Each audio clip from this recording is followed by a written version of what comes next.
Budget 2024-25 में export facilitation scheme के registered सार्फिन के लिए खाम माल की मुकामी ख़रीदारी पर सेल्स टैक्स आयद किया गया था। इस तब्दीली से कपास के मुकामी काश्तकारों और टेक्सटाइल मिलों, ख़ास तौर पर स्पिनिंग यूनिट्स को शदीद मुश्किलात का सामना करना पड़ा, क्योंकि दरामदी धागा सेल्स टैक्स से मुस्तस्ना रहा।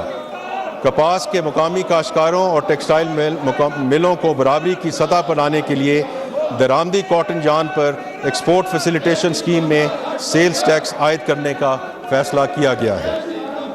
जनाब स्पीकर, हम सेल्स टैक्स में चोरी को रोकने के लिए सख्त इक़दामात मुतारफ़ करा रहे हैं। गैर रजिस्टर्ड कारोबारों के ख़िलाफ़ सख्त सज़ाओं को मज़ीद बढ़ाने की तजवीज़ है। इनमें बैंक अकाउंट्स का मुंजमद करना, जायदाद की मुतली पर पाबंदी और संगीन जराइम में कारोबारी जगह को सील करना और सामान को जब्त करना शामिल है।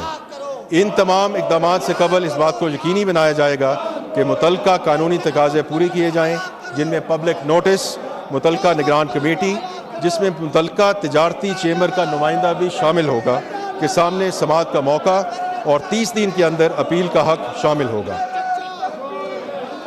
इनपुट टैक्स सिस्टम के गलत इस्तेमाल को रोकने के लिए automated risk base input tax adjustments मुतारफ़ कराई जाएंगी।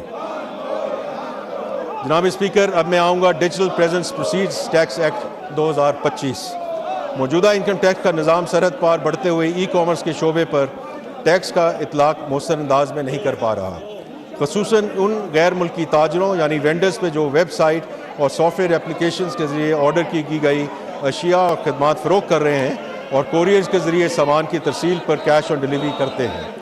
कई ममालिक के साथ दो तरफ़ा टैक्स माहिदों के तहत अगर किसी गैर मुल्की कंपनी का पाकिस्तान में मुस्तक़बिल कारोबारी मुकाम यानी कि परमानेंट इस्टेब्लिशमेंट ना हो, तो इस सूरत में यहाँ उनकी आमदनी पर इनकम टैक्स लागू नहीं होता। लिहाजा सिर्फ इन गैर मुल्की वेंडर्स पर टैक्स आयद किया जा सकता है जिन ममालिक के साथ पाकिस्तान के ऐसे कोई मुआहदे मौजूद नहीं हैं। इस ज़िम्न में कई ममालिक पहले ही डिजिटल सर्विसेज टैक्स मुतारफ़ करवा चुके हैं ताकि उन गैर मुल्की ताजरों से टैक्स वसूल किया जा सके। जो गैर मुल्क में रहते हैं मकामी मार्केट में महज अपनी डिजिटल प्रेजेंस की बुनियाद पर चीज़ें फ़रोख्त कर रहे हैं। इन ममालिक का मौक़िफ़ है कि मुस्तक़बिल कारोबारी निज़ाम का पुराना तसव्वुर अब उनके टैक्स नफाज के हक़ का तहफ़्फ़ुज़ नहीं कर सकता। ताहम सरहद पार फ़रोख्त किए गए सामान पर जो ई कॉमर्स के ज़रिए सप्लाई होता है, अब भी टैक्स आयद नहीं किया जा रहा। इस सूरत हाल के पेश नज़र टैक्स के मामलात पर आमली मुआहदे की फ़ौरी ज़रूरत है ताकि टैक्स नाफिज करने के हकूक़ मुल्कों के माबैन मुनसिफाना तौर पर दिए जा सकें और मुस्तक़बिल कारोबारी मुकाम के तसव्वुर को नई जहतों के साथ अपनाया जा सके। ऐसे कई आलमी मुआहदे तक पहुँचने से कबल कि अबूरी दौर में गैर मुल्की ताजरों की जानब से पाकिस्तान में फ़रोख्त होने वाली अशिया और खदमात पर टैक्स ना देने का हल निकालने के लिए एक नया कानून तजवीज़ किया जा रहा है। इस बिल के तहत डिजिटल प्रेजेंस से हासिल शुदा आमदनी पर टैक्स का कानून मुतारफ़ कराया जा रहा है, जिसके तहत पाकिस्तान के दायरा इख्तियार में गैर मुल्की ताजरों की जानब से फ़रोख्त की गई अशिया और खदमात पर टैक्स आयद किया जाएगा। इस कानून के तहत तमाम इदारे बशमूल बैंक, मालियाती इदारे, लाइसेंस याफ्ता एक्सचेंज कंपनियाँ और दीगर अदायगी के ज़रिए इस बात के पाबंद होंगे कि वो पाकिस्तान में बाहर से अशिया और खदमात फराहम करने वाले गैर मुल्की ताजरों को की जाने वाली डिजिटल अदायगियों पर 5% टैक्स वसूल करें। फेडरल एक्साइज ड्यूटी एक्ट में तरामीम। जनाब स्पीकर, फेडरल एक्साइज ड्यूटी के तहत इन्फोर्समेंट के शोबे में दर्ज झैल इक़दामात तजवीज़ किए जा रहे हैं। ये तजवीज़ है कि वो अशिया जिन पर ओरिजिनल टैक्स स्टैम्प्स या बार कोड्स मौजूद ना हों, उन्हें ट्रैक एंड ट्रेस सिस्टम के तहत फौरी तौर पर बहके सरकार जब्त किया जाए। मज़ीद ये कि छोटे शहरों और देही इलाकों में FBR के महदूद मौजूदगी के पेश नज़र फेडरल एक्साइज ड्यूटी के तहत इन्फोर्समेंट के इख्तियार मखसूस सूबाई अफसरान को बाकायदा SOPs के तहत तफवीज़ किए जा रहे हैं ताकि बिलखसूस बगैर ड्यूटी अदा शुदा तंबाकू की स्मगलिंग पर मौसर तरीके से काबू पाया जा सके। इन इक़दामात से हमारा मकसद ऐसा जदीद, मुनसिफाना और मौसर टैक्स निज़ाम तश्कील देना है जो तरक्याती अहदाफ के हसूल में मुआवन साबित हो और टैक्स कवानीन की पासदारी करने वालों पर कोई नारवा बोझ ना डाले। जनाब स्पीकर, ये इक़दामात वाज़ेह पैगाम देते हैं کہ قانون کی پابندی کرنے والے افراد اور کمپنیوں کو سہولیات فراہم کی جائیں گی اور ٹیکس چوری کرنے والوں کا مؤثر احتساب کیا جائے گا۔ کسٹمز اصلاحات، میں اس معزز ایوان کو یہ یقین دلاتا ہوں کہ یہ اصلاحات کسٹمز کے شعبے میں بھی متعارف کرائی جا رہی ہیں۔ جس بصیرت اور سوچ کے تحت ٹیکس نظام کو جدید بنایا جا رہا ہے، اسی بصیرت کے تحت بارڈر انفورسمنٹ، تجارت میں آسانی اور ٹیرف پالیسی کو بھی از سر نو ترتیب دیا جا رہا ہے، جس کا میں پہلے ذکر کر چکا ہوں۔ اب کسٹم صرف سرحدوں پر نگرانی تک محدود نہیں رہا، بلکہ ایک جدید ڈیٹا پر مبنی ادارہ بن رہا ہے جو ملکی معیشت کا تحفظ اور صنعت کی معاونت کر رہا ہے۔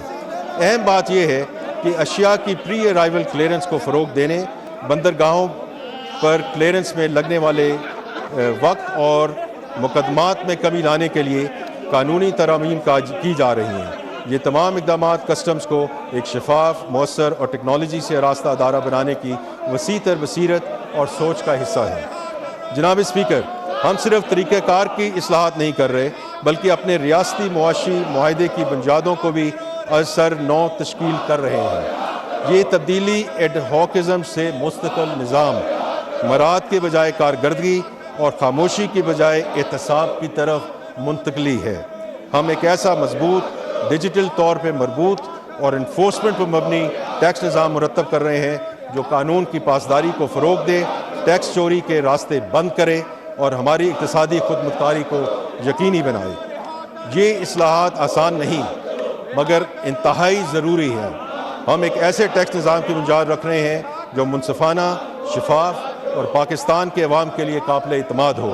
ہم اپنے اس مقصد میں نہایت واضح اور پرعزم ہیں۔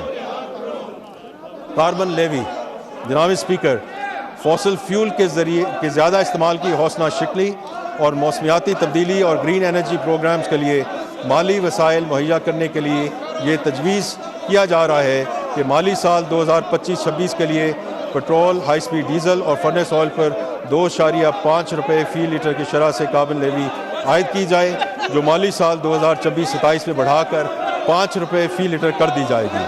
اس کے علاوہ فرنس آئل پر پیٹرولیم لیوی بھی وفاقی حکومت کی جانب سے اعلان کردہ شرح کے مطابق عائد کی جائے گی۔ توانائی کے شعبے میں گردشی قرضوں پر سرچارج کی ادائیگی، جناب اسپیکر، پاکستان کے توانائی کے شعبے پر ناقابل برداشت گردشی قرضوں کا بوجھ ہے جو گزشتہ مالی سال کے اختتام پر 2,393 ارب روپے تک پہنچ چکا تھا۔ اس گردشی قرضے پر کائبور کے علاوہ 2% سے 5.4% تک مالیاتی چارجز عائد ہوتے ہیں اور مالی سال 2025 میں اس کی متوقع لاگت 454 ارب روپے تک پہنچنے کا اندیشہ ہے۔ وفاقی حکومت کا ارادہ ہے کہ موجودہ مہنگی قرضوں کی ری فنانسنگ سستے اور شریعت کے مطابق بینک فنانسنگ کے ذریعے کی جائے اور اس طرح موجودہ قرض کی ادائیگی کے لیے ڈیٹ سروسنگ سرچارج کو صرف منافع یا مارک اپ کے لیے نہیں بلکہ اصل قرض کی ادائیگی کے لیے بھی استعمال کیا جائے۔